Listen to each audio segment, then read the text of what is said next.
El modelo de Pickman, escrito por Howard Phillips Lovecraft. No tienes por qué pensar que estoy loco, Elliot. Muchos otros tienen manías raras. ¿Por qué no te burlas del abuelo de Oliver, que jamás monta en un automóvil? Si a mí no me gusta ese maldito metro, es asunto mío. Y además, hemos llegado más deprisa en taxi. Si hubiéramos venido en tranvía, habríamos tenido que subir a pie la colina desde Park Street. Sé perfectamente que estoy más nervioso que cuando nos vimos el año pasado, pero no por ello debes pensar que lo que necesito es una clínica. Bien sabe Dios que no me faltan motivos para estar internado, pero afortunadamente creo que estoy en mi sano juicio. ¿Por qué ese tercer grado? No acostumbrabas a ser tan inquisitivo. Bueno, si tienes que oírlo, no veo por qué no puedes hacerlo. Tal vez sea mejor, pues desde que te enteraste de que había dejado de ir al Art Club y me mantenía a distancia de Pickman, no has cesado de escribirme como lo haría un atribulado padre. Ahora que Pickman ha desaparecido de la escena, voy por el club de vez en cuando, pero mis nervios ya no son lo que eran. No sé qué ha sido de Pickman y prefiero no adivinarlo. Podías haber sospechado que dejé de verle porque sabía algo confidencial. Ese es precisamente el motivo por el que no quería pensar a dónde ha ido. Dejemos a la policía que averigüe lo que pueda, que no será mucho, a juzgar por el hecho de que no saben nada todavía de la vieja casa en North End que Pickman alquiló bajo el nombre de Peters. No estoy seguro de que volviera a encontrarla yo, ni de que lo intentara, ni siquiera a plena luz del día. Sí, sé bien o temo saber por qué la tenía alquilada. De eso voy a hablarte, y espero que entiendas antes de que haya terminado por qué no pienso ir a decírselo a la policía. Me pedirían que les llevara hasta allí, pero yo no podría volver a aquel lugar ni aun en el supuesto de que conociese el camino. Algo había allí. Bueno, por eso ahora no puedo coger el metro ni bajar a ningún sótano. Supongo que comprenderás que no dejé de ver a Pickman por las mismas estúpidas razones que les movieron a hacerlo a esas mojigatas mujerzuelas que son el Dr. Reid, Joe Minot y Rosworth. No me escandalizo ante el arte morboso, y cuando un hombre tiene el talento de Pickman considero un honor el haberle conocido, al margen de la dirección que tome su obra. Jamás tuvo Boston un pintor con las dotes de Richard Upton Pickman. Lo dije hace mucho y lo sigo manteniendo, cuando expuso su demonio necrófago alimentándose. A raíz de aquello, como recordarás, Minot dejó de tratarle. Tú sabes bien que producir obras como las de Pickman requiere un arte profundo y una especial intuición de la naturaleza. Cualquier ganapán de esos que dibujan portadas puede embadurnar un lienzo sin orden ni concierto y darle el nombre de pesadilla, aquelarre o retrato del diablo. Pero solo un gran pintor puede conseguir que resulte verosímil o suscite pavor. Y ello porque solo un verdadero artista conoce la anatomía de lo terrible y la fisiología del miedo, el tipo exacto de líneas y proporciones que se asocian a instintos latentes o a recuerdos hereditarios de temor, y las contrastes de color y efectos luminosos precisos que despiertan en uno el sentido latente de lo siniestro. No creo que tenga que explicarte a estas alturas ¿por qué un Fuseli nos hace estremecer mientras que la portada de un vulgar cuento de fantasmas nos mueve a la risa? Hay algo que esos artistas captan, algo que trasciende la propia vida y que logran transmitirnos por unos instantes. Doré poseía esa cualidad, Simmel la posee y otro tanto puede decirse de Angarola de Chicago. Y Pickman la poseía en un grado que jamás alcanzó nadie ni, quiéralo el cielo, alcanzará en lo sucesivo. No me preguntes qué es lo que ven. Tú sabes perfectamente que en el arte normal existe una gran diferencia entre lo vital y lo palpitante. ya proceda de la naturaleza o de los modelos, y estas porquerías sin el menor valor que los pintorzuchos mercantilizados producen a discreción en el estudio. Bien, pues diría que el artista realmente original tiene una visión que le lleva a configurar modelos o a plasmar escenas del mundo espectral en que vive. De cualquier modo consigue unos resultados que difieren tanto de los almibarados sueños del que quiere dárselas de pintor, como la producción del pintor de la naturaleza de los pastiches del dibujante que ha seguido cursos por correspondencia. Si yo hubiera visto lo que Pickman vio, pero basta. Será mejor que echemos un trago antes de seguir adelante. Dios mío, yo no estaría vivo si hubiera visto lo que aquel hombre, si es que hombre era. Recordarás que el fuerte de Pickman era la expresión de la cara. No creo que desde Goya nadie haya puesto tal carga de intensidad diabólica en una serie de rasgos o en una expresión, y con anterioridad a Goya habría que retrotraerse a aquellos artífices del medievo que esculpieron las gárgolas y quimeras de Notre Dame y del Mont Saint-Michel. Ellos creían en toda clase de cosas y posiblemente veían también toda clase de cosas, pues la Edad Media pasó por varias fases muy curiosas. Recuerdo que el año antes de irte le preguntaste a Pickman en cierta ocasión de dónde diablos le venían semejantes ideas y visiones. ¿No se echó a reír a carcajadas? A aquella risotada se debió en parte el que Reid dejara de hablarle. Reid, como bien sabes, acababa de empezar un curso sobre patología comparada y utilizaba un vocabulario un tanto engolado al hablar sobre el sentido biológico o evolutivo de éste, o aquel síntoma físico o mental.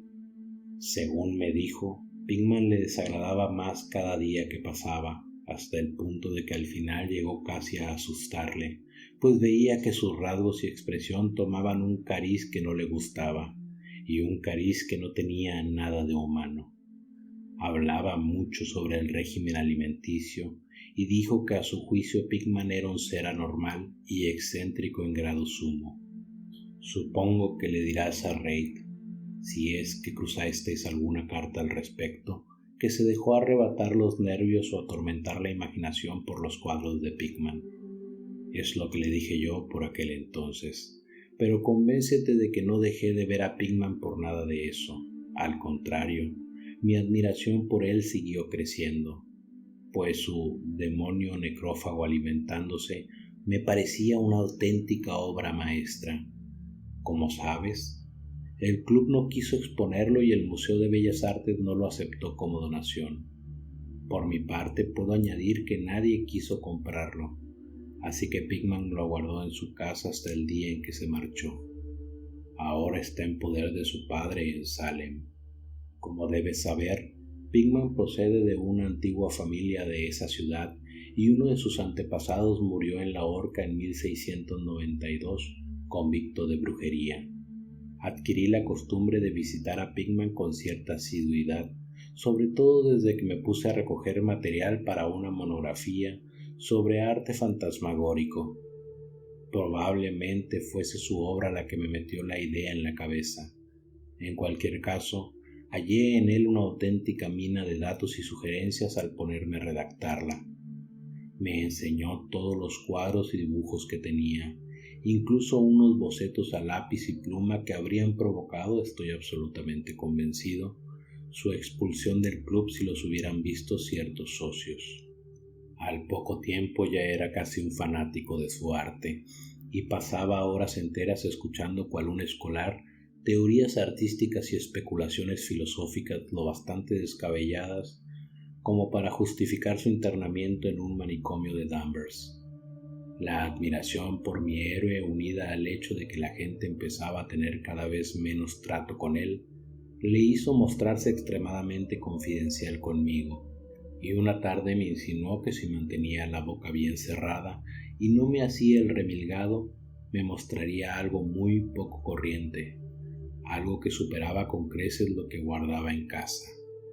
Hay cosas, dijo, que no van con Newburgh Street. cosas que estarían fuera del lugar y que no cabe imaginarse aquí. Yo me dedico a captar las emanaciones del alma, y eso es algo que no se encuentra en las advenedizas y artificiales calles construidas por el hombre. Back Bay no es un Boston. En realidad no es nada todavía, porque aún no ha tenido tiempo de acumular recuerdos y atraerse a los espíritus locales. En caso de haber fantasmas aquí, serían todo lo más los fantasmas domesticados de cualquier marisma pantanosa o gruta poco profunda. Y lo que yo necesito son fantasmas humanos, los fantasmas de seres lo bastante refinados como para asomarse al infierno y comprender el significado de lo visto allí. El lugar indicado para vivir un artista es el North End. Si los estetas fueran sinceros, soportarían los suburbios por eso de que allí se acumulan las tradiciones. Pero, por Dios, ¿no comprendes que esos lugares no han sido simplemente construidos, sino que han ido creciendo? Allí, generación tras generación, la gente ha vivido, sentido y muerto, y en tiempos en que no se temía vivir, ni sentir, ni morir. ¿Sabías que en 1632 había un molino en Copp's Hill y que la mitad de las calles actuales fueron trazadas hacia 1650? Puedo mostrarte casas que llevan en pie 2 siglos y medio e incluso más, casas que han presenciado lo que bastaría para ver reducida a escombros a una casa moderna. ¿Qué sabe el hombre de hoy de la vida y de las fuerzas que se ocultan tras ellas? Para ti los embrujos de Salem no pasan de una ilusión, pero me encantaría que mi requetetatarabuela pudiera contarte ciertas cosas. La ahorcaron en Gallows Hills, bajo la mirada santurrona de Cotton Mather. Mather, maldito sea su nombre, temía que alguien consiguiera escapar de esta detestable jaula de monotonía. Ojalá alguien le hubiese hechizado o sorbido la sangre durante la noche. Puedo mostrarte una casa en donde Mather vivió, y otra en la que temía entrar a pesar de todas sus encantadoras balandronadas. Sabía cosas que no se atrevió a decir en aquel estúpido Magnalia o el no menos pueril Maravillas del Mundo Invisible. ¿Sabías que hubo un tiempo en que todo el North End estaba agujerado por túneles a través de los cuales las casas de ciertas personas se comunicaban entre sí, y con el camposanto y con el mar? Mucho procesar y mucho perseguir el cielo descubierto. Pero cada día sucedían cosas que no podían entender y de noche se oían risas que no sabían de dónde provenían. En 8 de cada 10 casas construidas antes de 1700 y sin tocar desde entonces podría mostrarte algo extraño en el sótano. Apenas pasa mes que no se oiga hablar de obreros que descubren galerías y pozos cubiertos de ladrillos que no conducen a parte alguna al derribar este o aquel edificio. ¿Tuviste ocasión de ver uno cerca de Hedgeman Street desde el ferrocarril elevado el año pasado? Allí había brujas y lo que sus conjuros provocan, piratas y lo que ellos trajeron del mar, contrabandistas, corsarios, y puedo asegurarte que en aquellos tiempos la gente sabía cómo vivir y cómo ensanchar los confines de la vida. Este no era, sin duda, el único mundo que le era dado a conocer a un hombre inteligente y lleno de arrojo. Y pensar que hoy, en cambio, los cerebros son tan inocuos que hasta un club de supuestos artistas se estremece y sufre convulsiones si un cuadro hiere los sentimientos de los contertulios de un salón de té de Bacon Street. Lo único que salva al presente es que su estupidez le impide cuestionar con sumo rigor el pasado. ¿Qué dicen en realidad los mapas, documentos y guías acerca del North End? Bah, tonterías. Así, a primera vista, me comprometo a llevarte a 30 o 40 callejas y redes de callejuelas al norte de Prince Street, de cuya existencia no sospechan ni 10 seres vivos fuera de los extranjeros que pululan por ellas. ¿Y qué saben de ellas esos hombres de facciones mediterráneas? No, Turber. Esos antiguos lugares se encuentran en el mejor de los sueños.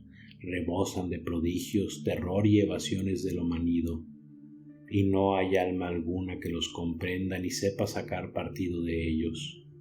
Mejor dicho, no hay más que una, pues yo no me he puesto a escarbar en el pasado para nada.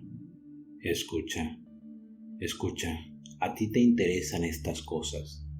¿Y si te dijera que tengo otro estudio allí, donde puedo captar el espíritu nocturno de antiguos horrores y pintar cosas en las que ni se me hubiera ocurrido pensar en Newbury Street? Naturalmente no voy a ir a contárselo a esas condenadas mujerzuelas del club, empezando por Reid, maldito sea, que va por ahí diciendo cosas tales como que yo soy una especie de monstruo que desciende por el tobogán de la evolución en sentido contrario. Sí, Turber, hace mucho que decidí que había que pintar el terror de la vida lo mismo que se pinta su belleza. Así que me puse a explorar en lugares donde tenía fundados motivos para saber que en ellos el terror existía. Cogí un local que no creo que conozcan más de 3 hombres nórdicos aparte de mí.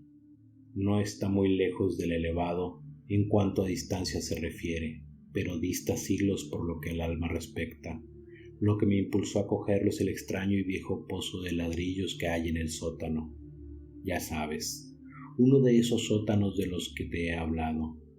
El antro, pues no cabe otro calificativo, casi no se tiene en pie, por lo que a nadie se le ocurriría vivir allí, y me avergonzaría decirte lo poco que pago por él. Las ventanas están entabladas, pero lo prefiero así, pues para mi trabajo no es necesaria la luz del día. Pinto en el sótano, donde la inspiración me viene con más facilidad, pero tengo otras habitaciones amuebladas en la planta baja. El dueño es un siciliano y lo ha alquilado bajo el nombre de Peters. Si te encuentras con ánimos, te llevaré a verlo esta noche. Creo que te gustarán los cuadros, pues, como dije, en ellos he puesto lo mejor de mi expresión artística. El trayecto hasta allí no es largo. A veces lo hago a pie, pues no quiero llamar la atención con un taxi en semejante lugar. Podemos tomar el metro en South Station y bajar en Battery Street. Desde ahí no hay que andar mucho. Bueno, Elliot, tras semejante arenga, lo único que podía hacer era resistir los deseos de correr en lugar de andar en busca del primer taxi libre que saliera a nuestro encuentro. Después cogimos el elevado de South Station y hasta las 12 habíamos bajado las escaleras de Battery Street. Luego nos pusimos a andar a lo largo de un viejo muelle de Constitution's Wharf. No me fijé en los cruces, por lo que no sabría decirte dónde torcimos, pero puedo asegurarte que no fue en Greenock Lane. Al torcer subimos por un desierto callejón de lo más antiguo y sucio que se haya visto jamás, de tejados desvencijados con los cristales de las ventanas rotos y arcaicas chimeneas medio derruidas que se destacaban contra la luz de la luna. No creo que hubiera siquiera 3 casas en todo lo que abarcaba la vista que no estuvieran ya levantadas en tiempos de Cotton Mather. Cuando menos divisaba 2 con un voladizo, y en cierta ocasión me pareció ver una hilera de tejados con el ya casi olvidado estilo holandés, aunque los anticuarios dicen que ya no queda ni uno solo en Boston. Al salir de aquel apenas iluminado callejón, torcimos a la izquierda adentrándonos en otro igualmente silencioso y aún más estrecho, sin la menor luz, y en un instante me pareció que doblábamos una curva en un ángulo obtuso, siguiendo hacia la derecha. Al cabo de un rato, Pickman sacó una linterna y la enfocó hacia una puerta antediluviana de 10 paneles, espeluznantemente roída por la carcoma. Tras abrirla, mi anfitrión me condujo hasta un vestíbulo vacío, en donde otro tiempo debió haber un magnífico artesonado de roble oscuro, sencillo, desde luego, pero patéticamente evocador de los tiempos andros, Phibbs y la brujería.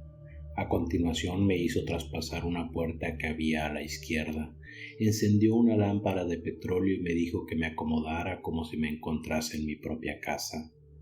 Bueno, Elliot, soy uno de esos tipos a los que el hombre de la calle llama a toda justicia duro. pero confieso que lo que vi en las paredes de aquella habitación me hizo pasar un mal rato. Eran los cuadros de Pickman, ya sabes a los que me refiero, aquellos que no podía pintar en Newbury Street y ni siquiera le dejaron exponerlos allí. Y tenía toda la razón cuando dijo que se le había ido la mano. Bueno, será mejor que echemos otro trago. Lo necesito para contar lo que sigue. Sería inútil tratar de describirte aquellos cuadros, pues el más horroroso y diabólico horror, la más increíble repulsión y hediondez normal se desprendían de simples pinceladas imposibles de traducir en palabras. No había nada en ellos de la técnica exótica característica de Sidney Sime, nada de los paisajes transplanetarios ni de los hongos lunares con los que Clark Ashton Smith nos hiela la sangre. Los trasfondos eran en su mayoría antiguos cementerios, bosques frondosos, arrecifes marinos, túneles de ladrillo, antiguas estancias artesonadas o simples criptas de mampostería. El camposanto de Copp's Hill, apenas a unas manzanas de la casa, era uno de sus escenarios favoritos. La demencia y la monstruosidad podían apreciarse en las figuras que se veían en primer término, pues en el morboso arte de Pickman predominaba el retrato demoníaco. Rara vez aquellas figuras eran completamente humanas, aunque con frecuencia se acercaban en diverso grado a lo humano. La mayoría de los cuerpos, si bien toscamente bípedos, tenían una tendencia a inclinarse hacia adelante y un cierto aire canino. La textura de muchos de ellos era de una aspereza bastante desagradable al tacto. Parece como si los estuviera viendo. Se ocupaban bueno, no me pidas que entre en detalles. Por lo general estaban comiendo, pero será mejor que no diga qué. A veces los mostraba en grupos en cementerios o pasadizos subterráneos, y a menudo aparecían luchando por la presa o mejor dicho el tesoro descubierto. Y qué expresividad tan genuinamente diabólica sabía en ocasiones infundir Pickman a los ciegos rostros de tan macabro botín. De cuando en cuando se les veía saltando en plena noche desde las ventanas abiertas o agazapados sobre el pecho de algún durmiente, al acecho de su garganta. En un lienzo se veía a un grupo de ellos aullando alrededor de una bruja ahorcada en Gallows Hills, cuyas demacradas facciones guardaban un extraordinario parecido con las de aquellos seres. Pero no creas que fueron aquellas horripilantes escenas lo que me hizo perder el sentido. No soy un niño de 3 años y no es ni mucho menos la primera vez que veo cosas así. Eran los rostros, Elliot, aquellos endiablados rostros que miraban de soslayo y parecían querer salir del lienzo como si se les hubiera inspirado un aliento vital. Dios mío, juraría que estaban vivos. Aquella bruja nauseabunda que se veía en el lienzo había despertado los fuegos del Averno, y su escoba era una varita de sembrar pesadillas. Pásame la garrafa, Elliot. Había algo llamado la lección. Santo cielo, en mala hora lo vería.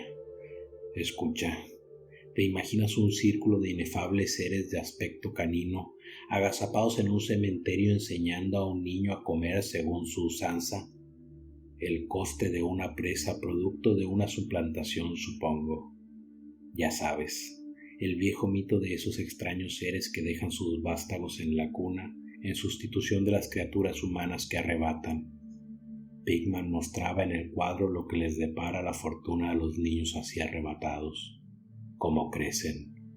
Cuando justo entonces comencé a ver la espantosa afinidad que había entre los rostros de las figuras humanas y las no humanas, por medio de aquellas gradaciones de morbosidad entre lo resueltamente no humano y lo desagradablemente humano, trataba de establecer un sardónico nexo evolutivo. Los seres caninos procedían de los mortales, y apenas acababa de inquirirme qué hacía con las crías que quedaban con los seres humanos a modo de trueque, cuando mi mirada tropezó con un cuadro que representaba a la perfección dicha idea.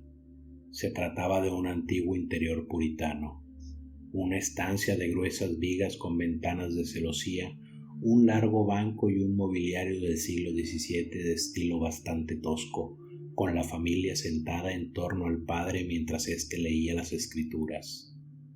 Todos los rostros, salvo uno, mostraban nobleza y veneración, pero ese uno reflejaba la burla del Averno. Era el rostro de un varón de edad juvenil. Sin duda pertenecía a un supuesto hijo de aquel piadoso padre, pero en realidad era de la parentela de los seres impuros. Era un niño suplantado, y en un rasgo de suprema ironía Pickman había pintado las facciones de aquel adolescente de forma que guardaban un extraordinario parecido con las suyas. Para entonces, Pickman había encendido ya una lámpara en una habitación contigua y cortésmente me abrió la puerta para que pasara yo, al tiempo que me preguntaba si quería ver sus estudios modernos. Me había sido imposible darle a conocer muchas de mis opiniones. El espanto y la repugnancia que se apoderaron de mí me dejaron sin habla, pero creo que comprendió perfectamente cuáles eran mis sensaciones y se sintió muy halagado. Y ahora quiero que quede bien claro una vez más, Elliot, que no soy uno de esos alfeñiques que se lanza a gritar en cuanto ven algo que se aparte en lo más mínimo de lo habitual. Me considero un hombre maduro y con algo de mundo, y supongo que con lo que viste de mí en Francia te basta para saber que no soy un tipo fácilmente impresionable. Ten presente, por otro lado, que acababa de recobrar el aliento y de empezar a familiarizarme con aquellos horribles cuadros que hacían de la Nueva Inglaterra colonial una especie de antesala del infierno. Pues bien, a pesar de todo ello, la habitación contigua me arrancó un angustioso grito de la garganta, y tuve que agarrarme en vano de la puerta para no desfallecer. En la otra estancia había un sinfín de engendros y brujas invadiendo el mundo de nuestros antepasados, pero lo que había en esta nos traía el horror a las puertas mismas de nuestra vida cotidiana. Dios mío, qué cosas pintaba aquel hombre. Uno de los lienzos se llamaba Accidente en el metro, y en él un tropel de abominables seres surgían de alguna ignota catacumba a través de una grieta abierta en el suelo de la estación del metro de Boylon Street, y se lanzaban sobre la multitud que esperaba en el andén. Otro mostraba un baile en Copp's Hill, en medio de las tumbas sobre un fondo actual. También había unas cuantas vistas de sótanos con monstruos que se deslizaban furtivamente a través de agujeros y hendiduras abiertos en la mampostería, haciendo siniestras muecas mientras permanecían agazapados tras barriles o calderas y aguardaban a que su primera víctima descendiera por la escalera. Un horrible lienzo parecía recoger una amplia muestra representativa de Beacon Hill, con multitudinarios ejércitos de los mefíticos monstruos surgiendo de los escondrijos que acribillaban el suelo. Había asimismo tratamientos libérricos de bailes en los cementerios modernos, pero lo que me impresionó más que nada fue una escena en la ignota cripta, en donde multitud de fieras se apelotonaban en torno a una de ellas, que sostenía entre las manos y leía en voz alta una conocida guía de Boston. Todas las fieras apuntaban a un determinado pasaje, y todos los rostros parecían contraídos con una risa tan epiléptica y reverberante que creí incluso oír su diabólico eco. El título del cuadro era Holmes, Lowell y Longfellow yacen enterrados en Mount Auburn. A medida que recobraba el ánimo y me iba acostumbrando a aquella segunda estancia de arte diabólico y morboso, me puse a analizar algunos aspectos de la repugnancia y aversión que me inspiraba todo aquello. En primer lugar, me dije a mí mismo, aquellos seres me asqueaban porque no eran sino la más fiel muestra de la total falta de humanidad e insensible crueldad de Pickman. Semejante personaje debía ser un implacable enemigo de todo el género humano, a tenor del regocijo que mostraba por la tortura carnal y espiritual y la degradación del cuerpo humano. En segundo lugar, lo que me producía pavor en aquellos cuadros era precisamente su grandeza. Aquel arte era un arte que convencía. Al mirar los cuadros veíamos a los demonios en personas y nos inspiraban miedo. Y lo extraño de aquel caso era que la subyugante fuerza de Pickman no provenía de la selectividad previa o del cultivo de lo extravagante. En sus cuadros no había nada de difuso, de distorsionado ni de convencional. Los perfiles estaban bien definidos y los detalles eran precisos hasta rayar en lo deplorable. ¿Y qué decir de los rostros? Lo que allí se veía era algo más que la simple interpretación de un artista. Era el mismo infierno, retratado cristalinamente y con la más absoluta fidelidad. Eso es justo lo que era. Cielos. Aquel hombre no tenía nada de imaginativo ni de romántico. Ni siquiera trataba de ofrecernos las agitadas y multidimensionales instantáneas que nos asaltan en los sueños, sino que fría y sardónicamente reflejaba un mundo de horror estable, mecanicista y bien organizado, que él veía plena, brillante, firme y resueltamente. Solo Dios sabe lo que podría ser ese mundo o dónde llegó a vislumbrar Pickman las sacrílegas formas que trotaban, brincaban y se arrastraban por él. Pero cualquiera que fuese la increíble fuente que se inspiraban sus imágenes, una cosa estaba fuera de duda. Pickman era, en todos los sentidos, tanto a la hora de concebir como de ejecutar, un concienzudo y casi científico pintor realista. A continuación bajé tras mi anfitrión a su estudio en el sótano y me preparé para el asalto de algo diabólico entre aquellos lienzos sin terminar. Cuando llegamos al final de la escalera impregnada de humedad, Pickman enfocó la linterna hacia un rincón del enorme espacio que se abría ante nosotros. Iluminando el brocal circular de ladrillo de lo que debía ser un gran pozo excavado en el terroso suelo, nos acercamos y vi que el orificio medía aproximadamente 1,5 metros de diámetro, con paredes que tendrían 1 pie de grosor y estaban unas 6 pulgadas por encima del nivel del suelo. Una sólida construcción del siglo XVII, si no me equivocaba. Aquello, decía Pickman, era un buen ejemplo de lo que había estado hablando antes, una abertura de la red de túneles que discurrían bajo la colina. Observé distraídamente que el pozo no estaba recubierto de ladrillo y que por toda la cubierta tenía un pesado disco de madera. Pensando en todas las cosas a las que el pozo podía hallarse conectado si las descabelladas ideas de Pickman eran algo más que mera retórica, un escalofrío me recorrió el cuerpo. Luego, yo siempre detrás de él, subimos un escalón y atravesamos una estrecha puerta que daba a una amplia estancia, con un suelo entarimado y amueblada como si fuese un estudio. Una instalación de gas acetileno suministraba la luz necesaria para poder trabajar.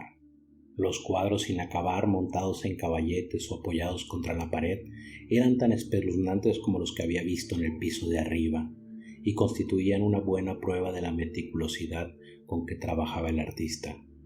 Las escenas estaban esbozadas con sumo cuidado y las líneas trazadas a lápiz hablaban por sí solas de la prolija minuciosidad de Pickman al tratar de conseguir la perspectiva y proporciones exactas. Era todo un gran pintor y sigo sosteniéndolo hoy aún con todo lo que sé.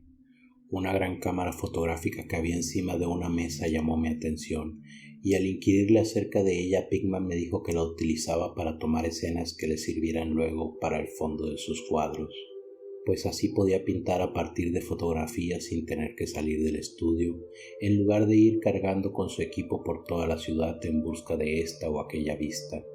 A juicio suyo, las fotografías eran tan buenas como cualquier escena o modelos reales para trabajos de larga duración y, según dijo, las empleaba habitualmente.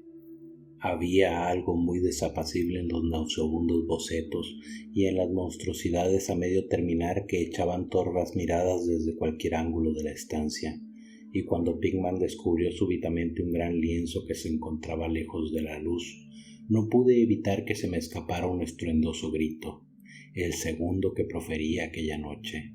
Resonó una y otra vez a través de las mortecinas bóvedas de aquel antiguo y salitroso sótano, y tuve que realizar un tremendo esfuerzo para contener una histérica carcajada. Dios misericordioso.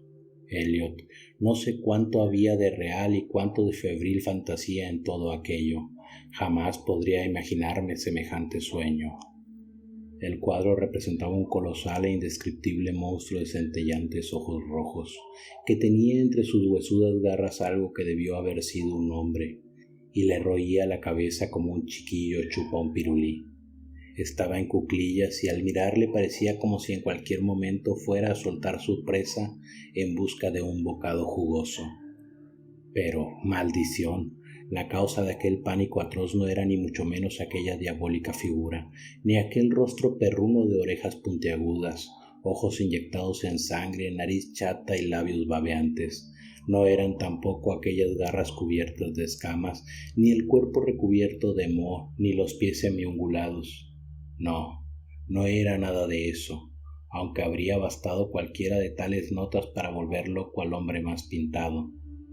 Era la técnica, Elliot, aquella maldita, implacable y desnaturalizada técnica. Puedo jurar que jamás había visto plasmado en un lienzo el aliento vital de forma tan real.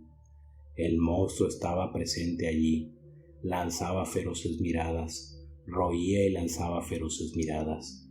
Y entonces pude comprender que sólo una suspensión de las leyes de la naturaleza podía llevar a un hombre a pintar semejantes seres sin contar con un modelo, sin haberse asomado a ese mundo inferior que a ningún mortal no venido al diablo le ha sido dado ver.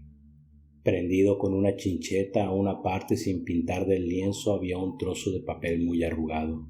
Probablemente, pensé, sería una de esas fotografías de las que se sirve Pickman para pintar un trasfondo no menos horroroso que la pesadilla que se destacaba sobre él.